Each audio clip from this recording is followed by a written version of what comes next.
আসসালামু আলাইকুম। ওয়ালাইকুম আসসালাম রহমতুল্লাহ বারাকাতুহু। আমরা কিভাবে অমুসলিম বন্ধুদের বোঝাবো যে আমরা মুসলিমরা বার্ষিকী এবং জন্মদিন পালনে বিশ্বাসী না? বোন একটা প্রশ্ন করলেন যে কিভাবে অমুসলিম বন্ধুদের বোঝাবেন যে আমরা মুসলিমরা জন্মদিন এবং বার্ষিকী পালন করি না। বোন, আমি জানি এক শ্রেণীর মুসলিম আছে যারা বলে জন্মদিন পালন করাটা হারাম। তবে আমার কথা হচ্ছে, কোরআনে একটা আয়াতও দেখি না যেটা বলছে জন্মদিন পালন করা হারাম, অথবা কোনো সহিহ হাদিসও বলছে না জন্মদিন পালন করা বা বার্ষিকী উদযাপন করাটা হারাম। তাই আমি ব্যক্তিগতভাবে বলছি না যে জন্মদিন পালন করা হারাম, তবে অধিকাংশ ক্ষেত্রে যে জন্মদিন পালন হয়ে থাকে সেটা হারাম হয়ে যায় অন্য কারণে। যেমন ধরেন, শুধু টেলিভিশন দেখা হারাম না, ঠিক আছে? শুধু কেবল টিভি হারাম না, কিন্তু এটার 95% বা 99%-এরও বেশি স্যাটেলাইট চ্যানেলে যা আসে সেজন্য কেবল টিভি হারাম, আর আমরাও বলি পরিহার করাই ভালো। সুতরাং শুধু টেলিভিশন দেখা হারাম না, যদি খুব সাবধান থাকেন আর দেখতে হবে সঠিক ব্যবহার হচ্ছে কিনা, সেক্ষেত্রে হারাম হতে পারে। তবে স্বাভাবিক যে নিয়ম আছে তা যদি দেখেন, অধিকাংশ জন্মদিন উৎসব হিসেবে যেগুলো পালন হচ্ছে এগুলো হারাম। যেমন ধরুন, জন্মদিন হোক সেটা বুদ্ধের বা শ্রীকৃষ্ণের জন্মদিন, হারাম কারণ এটা মূর্তি পূজার দিকে ধাবিত করে।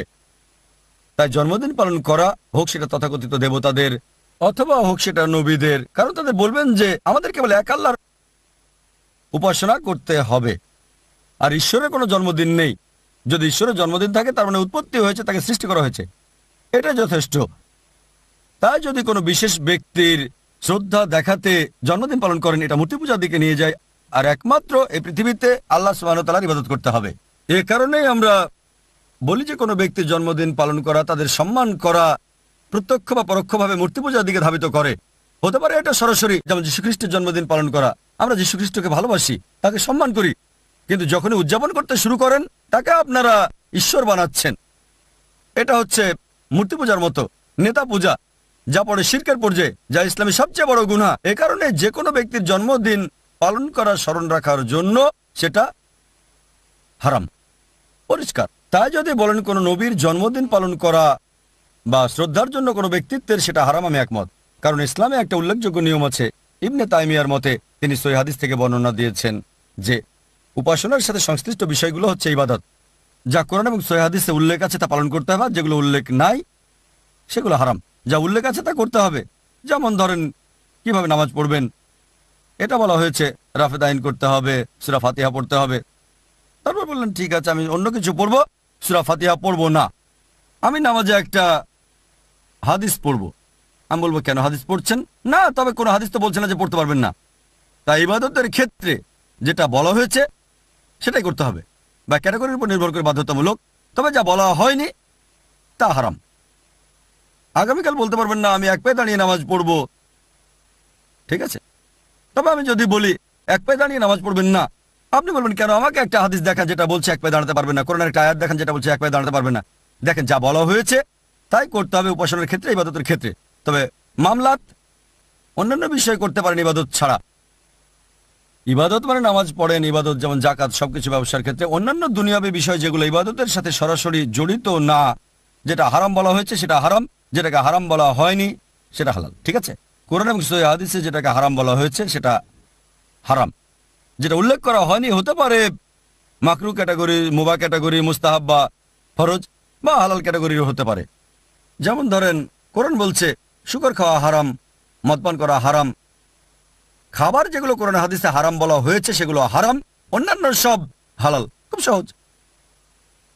আমের কথা কোরআনে বলা হয়নি যে এটা খেতে পারবেন না, উল্লেখ করা আছে না? সহিহ হাদিসে উল্লেখ আছে না? ও, এটা উল্লেখ নাই তার মানে হারাম না। উল্লেখ নাই মানে হচ্ছে মুবাহ, ঐচ্ছিক। হালাল, হালালের ক্ষেত্রে হতে পারে মুবাহ, মুবাহ মানে ঐচ্ছিক। এটা মুস্তাহাব হতে পারে, ফরজ হতে পারে। যদি ফরজ হিসেবে উল্লেখ না থাকে তাহলে ফরজ না। আপনাকে বুঝতে হবে যে শরীয়তে দুই ধরনের বিধান আছে। একটা হচ্ছে ইবাদত, যার উল্লেখ থাকলে করা যাবে, হালাল যদি উল্লেখ না থাকে হারাম। দুনিয়াবী বিষয়ে অন্যান্য ক্ষেত্রে মামলাত, ইবাদতের বাইরে কার্যক্রমগুলোতে যা হারাম বলা হয়েছে তা হারাম, অন্য সবকিছু হালাল। সুতরাং কোনো ব্যক্তিত্বের জন্মদিন পালন করাটা ইবাদতের পর্যায়ের অন্তর্ভুক্ত। এটা কোরআন এবং সহিহ হাদিসে উল্লেখ নাই যে জন্মদিন পালন করতে পারবেন না, উল্লেখ নাই, কিন্তু এটা হারাম কারণ শিরকের পর্যায়ে, বুঝতে পারছেন? তবে ব্যক্তিগতভাবে জন্মদিন পালন করাটা দুনিয়াবী বিষয়। কিছু মুসলিম বলছেন হারাম, তাতে আমি একমত না, কারণ এটা দুনিয়াবী বিষয়ে। তারপরও আমাদের স্কুলে আমরা উল্লেখ করেছি যে এটা করা যাবে না, হারাম। যেমন নাচ করা, গান করা, এগুলো হারামের দিকে নিয়ে যায়। তবে সাধারণত ফতোয়া হিসেবে আপনি বলতে পারবেন না যে আপনার ছেলে মেয়ের জন্মদিন পালন করাটা হারাম, আর এটাকে মাকরু বলতে পারেন বা পরিহার করাই উত্তম, যদি না করেন সেটাই উত্তম। এজন্য যে হয়তো আপনার জন্মদিনে মিউজিক থাকতে পারে, অন্যান্য বিষয় থাকতে পারে, তবে কোনো হাদিসই বলছে না যে সন্তানের জন্মদিন পালন করতে পারবেন না। আপনার সন্তানের জন্মদিন পালন করা উৎসবের পর্যায়ে পড়ে, ইবাদতের পর্যায়ে পড়ে না, ঠিক আছে? কিন্তু তারপরও আমাদের স্কুলে যেমন ধরেন টুপি পরা ফরজ না, কিন্তু আইআরএফ এ প্রত্যেক স্টাফকে টুপি পড়তেই হয়, মুস্তাহাব। সুতরাং আইআরএফ এর নিয়ম এটা বাধ্যতামূলক, আর এভাবে জন্মদিন পালন করাটাও নিষিদ্ধ আইএস এর নিয়ম অনুযায়ী। আইএস এর নিয়মে যেগুলো হারাম তার সবকিছুই শরিয়াতে নিষিদ্ধ না হতে পারে, আর আইএস এর যেগুলো ফরজ ইসলামিক ইন্টারন্যাশনাল স্কুলের নিয়মে ইসলামে সেটা ফরজ না হতে পারে। যেমন ধরেন আমাদের বাচ্চাদের একই ড্রেস পরতে হয়, একই কালার, গ্রেস ব্লু বা ব্লুইশ গ্রে, এটা আইএস এর নিয়মে ফরজ, কিন্তু বাইরে ইসলামে ফরজ না। তাই বুঝতে হবে যে একটা হারাম জিনিসকে ফরজ করা যাবে না। একটা মুস্তাহাবকে ফরজ করতে পারেন, একটা মুবাহকে ফরজ করতে পারেন, ফরজকে ফরজ করতে পারেন, এটা স্পষ্ট। একজন অমুসলিম যিনি ইসলাম গ্রহণ করেছিলেন, একদিন তিনি আমার স্ত্রীর সাথে আমার কাছে এসে কিভাবে ইসলাম গ্রহণ করেছিলেন তা বলেছিলেন মাশাআল্লাহ, এবং কিভাবে সন্তান লালন পালন করছেন। যখন তিনি তার মায়ের বাড়িতে যান, তার বোনও তাকে খুবই ভালোবাসে।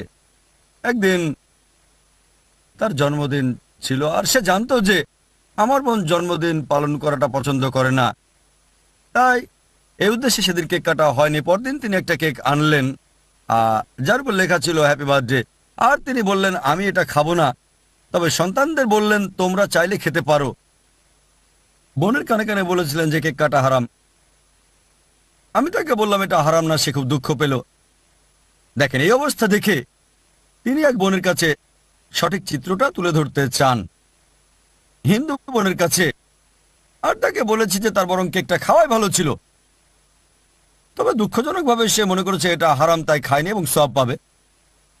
আসলে তার বোনের কেক খাওয়াটা হারাম না। স্বাভাবিকভাবে আমি মুসলিমদের বলবো এটা পরিহার করুন। যদি আপনার বোন মুসলিম হয়ে জন্মদিন পালন করে কেক খেলেন না, কোনো সমস্যা নেই। কেক খাওয়া হারাম না, এটা মুস্তাহাব, এটা করবেন না কারণ তাকে উৎসাহিত করছেন না, ঠিক? এখানেও একই বিষয়, যদি আপনার বোন হয় একজন মুসলিম, জন্মদিনের কেক দেয়, আপনি খাবেন না, সেটাই ভালো, মুস্তাহাব। কিন্তু এখানে একজন নতুন মুসলিম যে অমুসলিম বোনের কাছে গেছে, আর এখন কেক খাওয়াটা একটা ছোট বিষয়, বড় বিষয় হচ্ছে শিরক। তাই আপনার বেশি গুরুত্বপূর্ণ বিষয় হচ্ছে শিরক মুক্ত কেক খাওয়া না খাওয়া না।